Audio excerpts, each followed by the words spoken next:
Ciao a tutti amici e benvenuti in un mio nuovo video. Oggi vi mostrerò il tutorial su come realizzare questa magnifica scatola che è dentro, contiene letteralmente il mondo, e dopo vi metterò qualche clip per farvi vedere questa magnifica scultura tutta cartacea, fai da te, ed è veramente molto bella, soddisfacente, perché chi riceverà questa magnifica scatola box a tema anime per tutti gli amanti, o meglio dire per tutti gli otaku amanti di anime e manga, questa è veramente perfetta. Oh my god!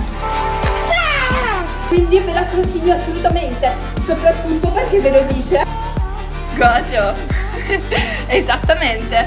E quindi con i miei magnifici occhi super azzurri vi dirò che questa è veramente la scatola box apposta fatta, realizzata appositivamente per voi, e soprattutto non potete cercarne un'altra su YouTube, perché senza offesa, ma in realtà questa qua è l'unica box fatta così, interamente inventata da me, ed è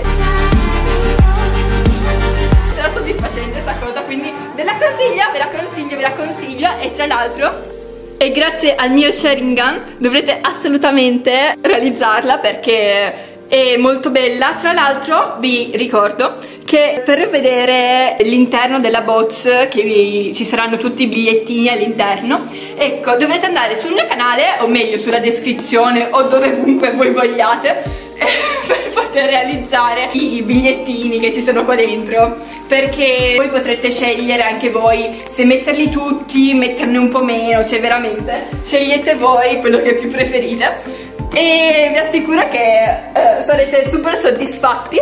E niente, con il mio Sharingan vi dico non addio, ma al prossimo video. Let's go!